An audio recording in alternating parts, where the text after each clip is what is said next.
মুখ্যমন্ত্ৰী আধুনিক অসমৰ নিৰ্মাতা আমাৰ সকলোৰে শ্ৰদ্ধাৰ ডক্টৰ হিমন্ত বিশ্ব শৰ্মা ডাঙৰীয়াই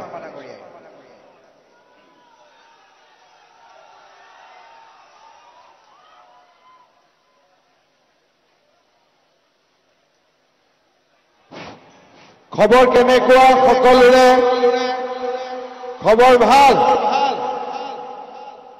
ইলেকশ্যনৰ সময়ত মই কৈছিলো যে সামগুৰি ইলেকশ্যনৰ পিছতে আমবাগানত আহিম আজি আমবাগানত আহিলো আপোনালোক সকলোকে লগ পালো আৰু সকলোকে নতুন বছৰৰ বহুত বহুত শুভেচ্ছা জনালো ঠিক আছে ডিপ্লু জিকিলে হয়নে নহয় তেলে মোৰ লগত একেলগে ক'ব ভাৰত মাতা কি ভাৰত মাতা কি আজিৰ সভাত আমাৰ মাজত উপস্থিত অসম চৰকাৰৰ সন্মানীয় মন্ত্ৰী কেশৱ মহন্ত ডাঙৰীয়া পীযুষ হাজৰিকা ডাঙৰীয়া বিমল বৰা ডাঙৰীয়া সন্মানীয় বিধায়ক পদ্ম হাজৰিকা ডাঙৰীয়া জিতু গোস্বামী ডাঙৰীয়া ডিপ্লু ৰঞ্জন শৰ্মা ডাঙৰীয়া ৰূপক শৰ্মা ডাঙৰীয়া আৰু মণিমাধৱ মহন্ত ডাঙৰীয়াকে আদি কৰি মঞ্চত উপবিষ্ট বিশিষ্ট ব্যক্তিসকল আমাৰ কাৰণে সকলোৰে বাবে যোৱা বিগত বিধানসভাৰ উপনিৰ্বাচনৰ ফলাফল অতিকে গুৰুত্বপূৰ্ণ আছিল নিৰ্বাচন হোৱাৰ আগতে মই সকলোকে প্ৰেছত যেতিয়া মোক সোধে যে 5টা সিটৰ কেইটা সিটত আপুনি জিকিব মই তেখেতসকলক কৈছিলো যে 4টা সিটত জিকিম কিন্তু এটা সিটত প্ৰতিদ্বন্দ্বিতা হ'ব সিটটোৰ নাম কোৱা নাছিলো কিন্তু সকলোৱে বুজিছিলে যে সামগুৰিক লৈ আমি 50%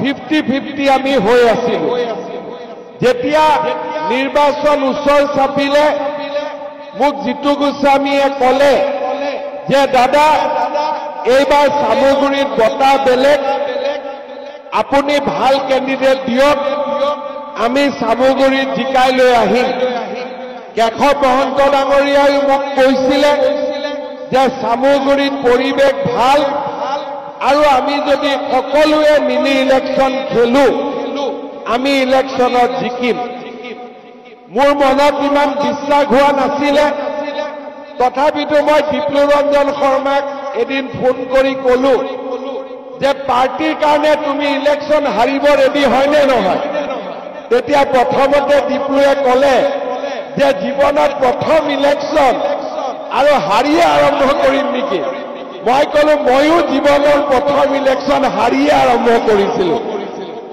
মোৰ যেতিয়া নিজৰ ইলেকশ্যন হৈছিলে 1996ত মই প্ৰথম হাৰিছিলো তাৰ পিছত 25 বছৰ জিকি আছো গতিকে মই ডিপ্লু ৰঞ্জন শৰ্মাক ক'লো যে এবাৰ হাৰি দিয়া পিছত লাহে লাহে জিকি থাকিবা তেতিয়া ডিপ্লুৱে মোক ক'লে যে দাদা যদি এইটো পাৰ্টিৰ আদেশ মই নিশ্চয় সামগুৰিত ইলেকশ্যন খেলিম আৰম্ভ হ'ল লাহে লাহে সামগুৰিৰ ৰাইজে যি ধৰণে আমাক মৰম দেখুৱালে চেনেহ দেখুৱালে সামগুৰি লাহে লাহে আন সমষ্টিক পিছ পেলাই সামগুৰিয়ে বিজেপি দলত 34,500 এটা ভোটত আমাক বিজয়ী কৰিলে আৰু এই বিজয়ত আটাইতকৈ গুৰুত্বপূৰ্ণ ভূমিকা বৰ্তমান যিটো সামগুৰিৰ অঞ্চল কলিয়াবৰ বিধানসভা সমষ্টিলৈকে গৈছে সেই সমষ্টিতে আমি 16,635টা ভোটত আমি লিড লৈছিলো অৰ্থাৎ এই এৰিয়াটোৱে হ'ল আমবাগান অঞ্চল আৰু আমবাগান অঞ্চলৰ পৰাই আমি আটাইতকৈ বেছি ভোটত আমি লিড ল'বলৈ সক্ষম হৈছিলোঁ। ইলেকশ্যনৰ মিটিঙত আহোঁতে মই কৈছিলোঁ যে ইলেকশ্যনৰ পিছত মই আমবাগানত আহিম। বহুদিন মোৰ আমবাগানত অহা হোৱা নাই আৰু আমবাগানত মই নিজে আহি ৰাইজক মোৰ কৃতজ্ঞতা জনাম। মোৰ প্ৰথম আজি চামুগুৰিত ভৰি দিয়ে মই প্ৰথম চামুগুৰিৰ ৰাইজক অন্তৰৰ গভীৰতম কোণৰ পৰা মই বহুত ধন্যবাদ আৰু কৃতজ্ঞতা জনাইছো। এই সমষ্টিটোৰ বিজয় অহংকাৰৰ বিৰুদ্ধে বিজয়। এজন মানুহে কিমান অহংকাৰী হওক, কিন্তু যেতিয়াই অহংকাৰী হৈ আমি গৈ থাকিম তেতিয়া ওপৰত ঈশ্বৰে হওক আল্লাই হওক কোনেও অহংকাৰীক কেতিয়াও জীয়াই থাকিবলৈ নিদিয়ে। অহংকাৰীৰ পতন যুগে যুগে হৈছে আৰু এইবাৰো অহংকাৰী ৰকিবুল হুছেইনৰ পতন চামুগুৰিত আমি নিজে সকলোৱে দেখা পালোঁ। এজন মানুহৰ দেউতাকো এটা জেগাৰ পৰা এমএলএ হ'ব, পুতেকো এটা জেগাৰ পৰা এমএলএ হ'ব, নাতিয়েকো একেটা জেগাৰ পৰা এমএলএ হ'ব। চামুগুৰিৰ পৰা কলিয়াবৰলৈ যাওঁতে আমবাগানৰ ৰাইজে ৰকিবুল হুছেইনক বুজাই দিলে যে আমিও আপোনাৰ অহংকাৰ খতম কৰিব পাৰোঁ, আমিও আপোনাৰ অহংকাৰ নোহোৱা কৰিব পাৰোঁ। আজি মই বিশ্বাস কৰোঁ যে এই চামুগুৰিৰ নিৰ্বাচনে অসমৰ ৰাজনীতিলৈ এক নতুন পৰিৱৰ্তন আনিলে আৰু 2026ত বিজেপি আৰু এজিপিৰ বিজয় 100% আকৌ এবাৰ নিশ্চিত কৰিলে। কৰিলে নে নাই? নিশ্চিত কৰিলে নে নাই? সঁচাই কৰিছেতো। 26ত বিজেপি জিকিব নে নাই? লাহে লাহে কৈছে নেকি?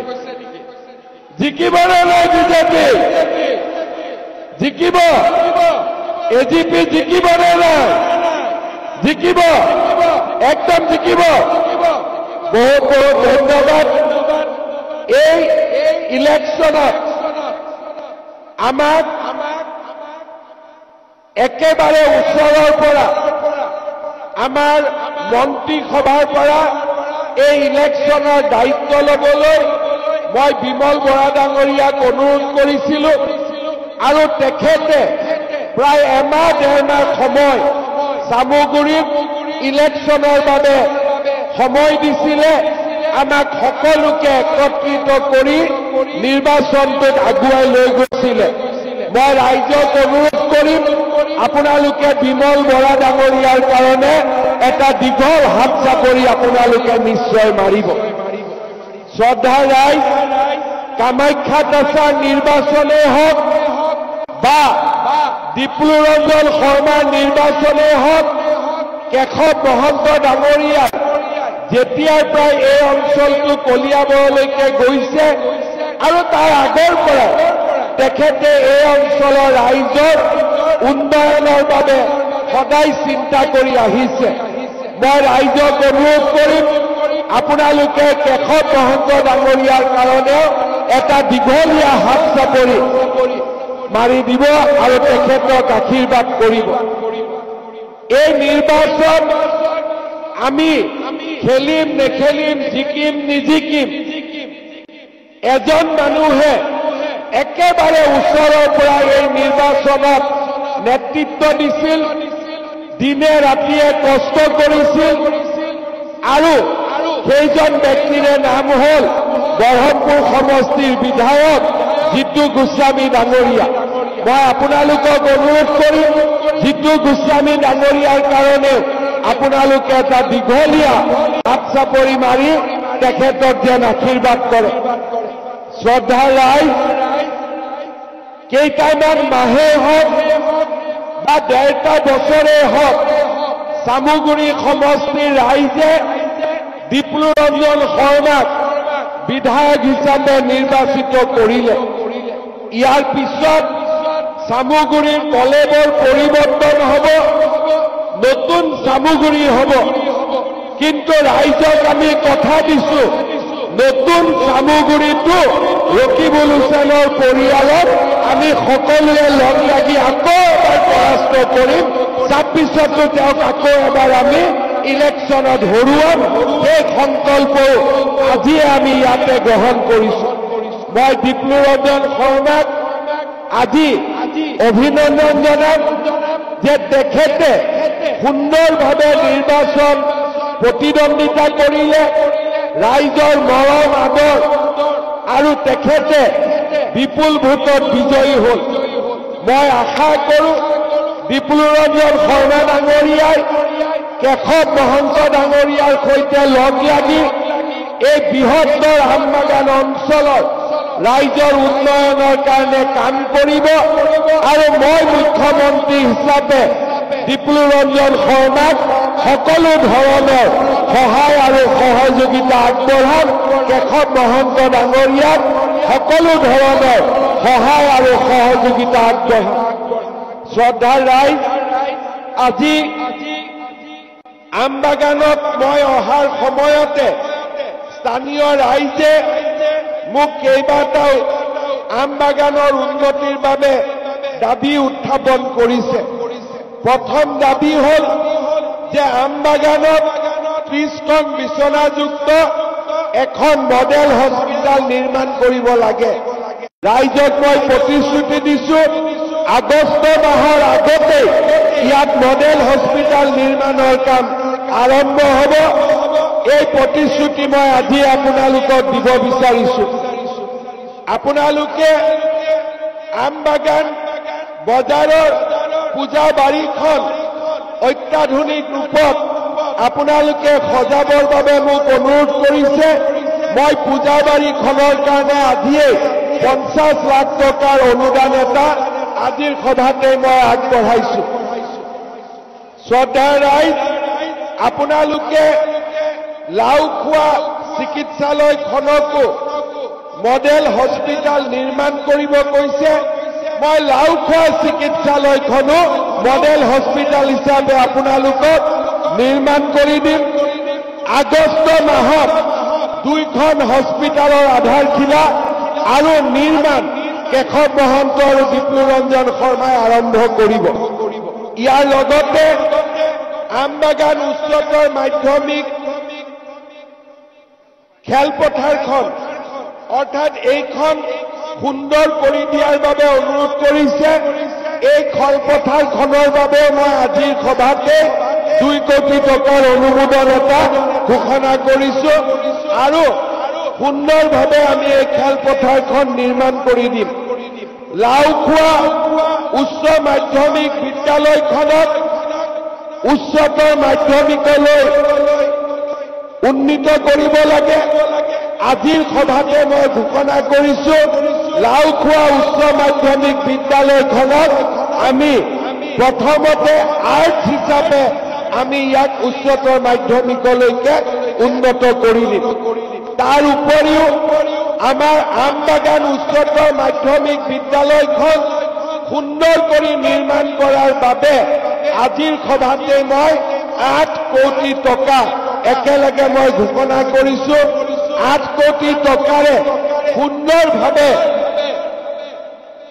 ইয়াত নিৰ্মাণ ধুনীয়া হ'ব লগতে লাওখোৱা স্কুলৰ বাবেও মই 8 কোটি টকা আজিৰ সভাতে মই অনুমোদন কৰিছো আমবাগানো ধুনীয়া হ'ব লাওখোৱাও ধুনীয়া হ'ব দুইটা জায়গাতে মডেল হস্পিটাল হ'ব আৰু আমি সকলোৱে লগ লাগি উন্নয়নৰ পৰিৱেশলৈ আগুৱাই গৈ থাকিম বৰ্তমান আমাৰ ৰাজ্যখনত অৰুণোদয় হিতাধিকাৰী নিৰ্বাচনৰ কাম চলি আছে আমাৰ ৰাইজে প্ৰত্যেকটো পুলিং বুথতে গাঁও সভা পাতি ধুনীয়াকৈ যাতে অৰুণোদয় হিতাধিকাৰীসকলক নিৰ্বাচিত কৰি দিয়ে আৰু আমি যিমান পাৰোঁ বেছিকৈ চামুগুৰি ৰাইজৰ বাবে অৰুণোদয় আঁচনি দিবৰ বাবে আমি চেষ্টা কৰিম আজিৰ সভাতে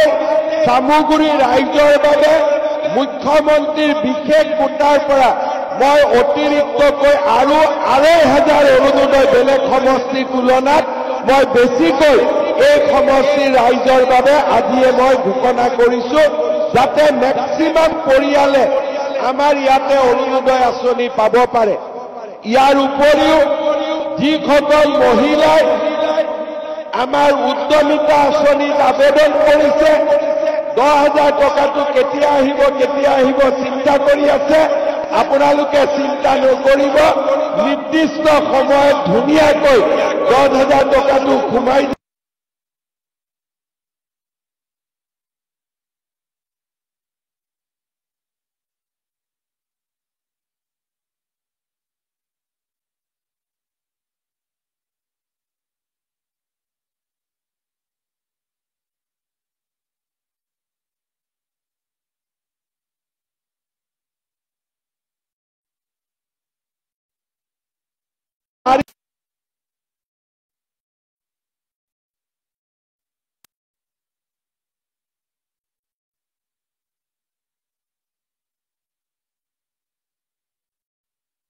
টকাখিনি গোটাই আছো আৰু আপোনালোকক অহা কেইদিনমানৰ ভিতৰতে আপোনালোকে ১০,০০০ টকাটো পাই যাব।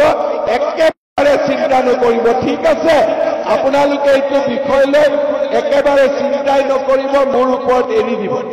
এতিয়া মই দুটা কথা কৈ সামৰণি মাৰি আমাৰ অসমখন লাহে লাহে পৰিৱৰ্তনৰ ফালে আগবাঢ়িছে। এদিন আমাৰ অসমখন আছিল অসমীয়া বঙালীৰ মাজত কাজিয়া, হিন্দু মুছলমানৰ মাজত কাজিয়া, জনজাতীয় অসমীয়াৰ মাজত কাজিয়া। আমাৰ অসমখন অশান্তিৰ অসম আছিল। যোৱা ৩.৫ বছৰত বিজেপিৰ চৰকাৰ অহাৰ পিছৰে পৰা আমি অসমত কোনো সম্প্ৰদায়ৰ মাজত কাজিয়া লাগিব, হুলস্থুল কৰিব কাকো দিয়া নাই। আৰু আজি বঙালী মানুহে হওক, অসমীয়া মানুহে হওক, জনজাতীয় মানুহে হওক, আমি সকলো শান্তিত বাস কৰিছো। কোনেও কাৰো ওপৰত অত্যাচাৰ কৰিব নোৱাৰে। সকলোৰে মাজত মৰম আৰু চেনেহৰ এটা সুন্দৰ পৰিৱেশ আমি নিৰ্মাণ কৰিছো। আজি ৰাতিপুৱা নগাঁৱত আমি স্কুটি বিতৰণ কৰিছিলো, চাইকেল বিতৰণ কৰিছিলো। তেতিয়া মই এটা কথা কৈছিলো যে আগতে যেতিয়া APSCৰ ৰিজাল্ট দিয়ে, পুলিচৰ ৰিজাল্ট দিয়ে, যেতিয়া ডাঙৰ পৰীক্ষাৰ ৰিজাল্ট দিয়ে, দুখীয়া মানুহে ৰিজাল্টৰ খবৰ নলৈছিল। কাৰণ চাকৰি দুখীয়া মানুহৰ ভাগ্যত লিখাই নাছিল। এজন যদি দুখীয়া মানুহ ACS অফিচাৰ হ'ব লাগে, ১ কোটি টকা ঘোষ নিদিলে কোনো ACS হ'ব নোৱাৰিছিলে। চৰকাৰী চাকৰিৰ বাবে হয় ৰকিবুল হুছেইনৰ ঘৰত অহা যোৱা কৰিব লাগিছিলে, নহলে ১০ লাখ ১৫ লাখ টকা ঘোষ দিব লাগিছিলে।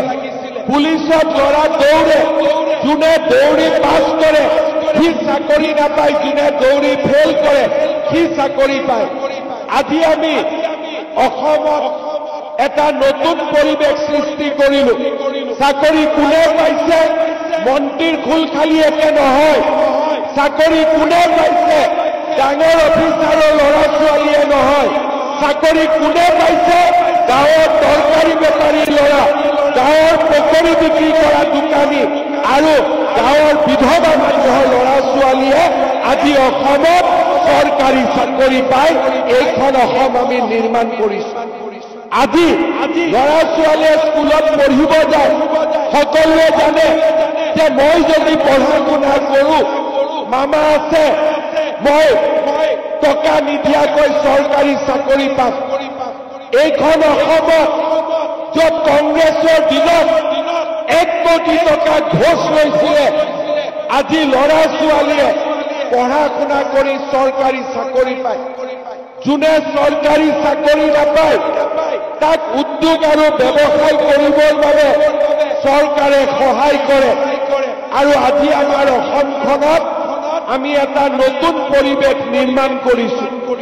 আজিও কংগ্ৰেছৰ ৰাজ্যবিলাকত যাব চাকৰিৰ কাৰণে 1,50,00,000 টকা ঘোষ দিব লাগে। আজি অসমত চৰকাৰী চাকৰি কোনো বাজ বিচাৰ নাই বোলে ই বঙালী মানুহ ইয়াক চাকৰি নিদিও, ই হিন্দু মানুহ তাক চাকৰি নিদিও, ইয়াক ই ট্ৰাইবেল মানুহ তাক চাকৰি নিদিও, এইবিলাক নিয়ম নাই। আটাইতকৈ পঢ়া শুনা কৰি আজি আমি অসমত চৰকাৰী চাকৰি পাব পাৰোঁ আৰু যোৱা 3.5 বছৰত এই নিয়মক আমি অসমৰ সমাজ জীৱনত আমি প্ৰতিষ্ঠা কৰিব পাৰিলোঁ। আৰু সেইকাৰণে ৰাইজক মই অনুৰোধ কৰিম, আপোনালোকে যেন নিজৰ ল'ৰা ছোৱালীক ভালকৈ পঢ়ুৱাই স্কুললৈ পঠিয়াই কলেজলৈ পঠিয়াই, কাৰণ এতিয়া অসমত টকা পইচাই চাকৰি নিদিয়ে, অকল পঢ়া শুনা কৰি পুলিচত দৌৰি পেলাইহে আমি চৰকাৰী চাকৰি পাব পাৰিম। আৰু সেইকাৰণে মই দুখীয়া ৰাইজক অনুৰোধ কৰিম, আপোনালোকে যেন গাঁৱৰ স্কুলখনত চকু দিয়ে, ল'ৰা ছোৱালীৰ পঢ়া শুনা হয় আৰু আমি সকলোৱে মিলি এখন নতুন অসম আমি যাতে নিৰ্মাণ কৰিব পাৰোঁ। মই আমবাগানৰ ৰাইজক পুনৰ এবাৰ ধন্যবাদ জনাম। আপোনালোকে চামুগুৰিত থাকোঁতে আমাক পদুম ফুলৰ ছবিত ভোট দি ডিপ্লুৰঞ্জন শৰ্মাক বিজয়ী কৰিলে।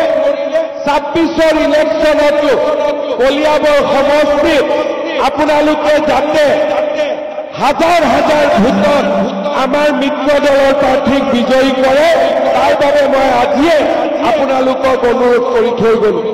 শ্ৰদ্ধাৰ ৰাইজ, যিখিনি মই কথা ঘোষণা কৰিলোঁ, কেশৱ মহন্ত আৰু ডিপ্লুৰঞ্জন শৰ্মাক মই দায়িত্ব দিলোঁ যাতে গোটেইখিনি কাম মোৰ পৰা ধুনীয়াকৈ কৰাই আনি ৰাইজৰ বাবে সুন্দৰ কৰি আগবঢ়াই দিয়ে আৰু অহাবাৰ দুৰ্গা পূজাৰ আগতে ইয়াৰ যাতে দুৰ্গাবাৰী নতুন ৰূপত জনা হৈ যাব পাৰে। ঠিক আছে নহয়? অহাবাৰ দুৰ্গা পূজাৰ আগতে ধুনীয়াকৈ কেশৱ মহন্ত ডাঙৰীয়া ডিপ্লুৰঞ্জন শৰ্মাই মিলি দুৰ্গাবাৰী বনাই দিব। পঞ্চমীৰ দিনাখন ইয়াত আহি মই দুৰ্গাবাৰী ফিটা কাটি যাম। হ'ব? হ'বনে নাই? হ'ব। আৰু যদি ক'ৰবাত কেইলাখমান টকা আৰু এক্সট্ৰা লাগে সেইখিনিও আমি দি দিম। ধুনীয়া আমি মন্দিৰ ইয়াতে কৰি অহাবাৰ দুৰ্গা পূজাৰ চতুৰ্থী বা পঞ্চমী দিনাখন ইয়াতে আহি আমি সকলোৱে মন্দিৰৰ ফিটা কাটিম। হ'ব? হ'ব, চব ঠিক আছে। আৰুতো একো নাই। আপোনালোক সকলোৱে ভালে থাকক আৰু মোক আশীৰ্বাদ কৰি থাকিব, মোদী ডাঙৰীয়াক আশীৰ্বাদ কৰি থাকিব। আমি যাতে আমাৰ দেশৰ কাৰণে আৰু অসমৰ কাৰণে আমি যাতে এনেকৈ কাম কৰি গৈ থাকিব পাৰোঁ। সকলোকে বহুত বহুত আকৌ এবাৰ মই ধন্যবাদ জনালোঁ। আপোনালোকৰ যি মৰম, আপোনালোকৰ আশীৰ্বাদ চামুগুৰিত আমাক যি ধৰণে বিজয়ী কৰিলে, মই জীৱনৰ শেষ মুহূৰ্তলৈ নাপাহৰোঁ। সদায় আপোনালোকৰ ওচৰত আমি কৃতজ্ঞ হৈ থাকিম, সদায় আপোনালোকৰ ওচৰত থাকিম। সেই প্ৰতিশ্ৰুতিৰে মই মোৰ বক্তব্যৰ সামৰণি মাৰিছোঁ। ধন্যবাদ। জয় হিন্দ, বন্দে মাতৰম। মোৰ লগত আকৌ এবাৰ ক'ব, নৰেন্দ্ৰ মোদী, নৰেন্দ্ৰ মোদী, জেপি নাড্ডা, অমিত শ্বাহ, ভৱেশ কলিতা, অতুল বৰা। আকৌ এবাৰ মোৰ লগত ডাঙৰ কৰি ক'ব, ভাৰত মাতা কি, ভাৰত মাতা কি, বন্দে বন্দে। বহুত বহুত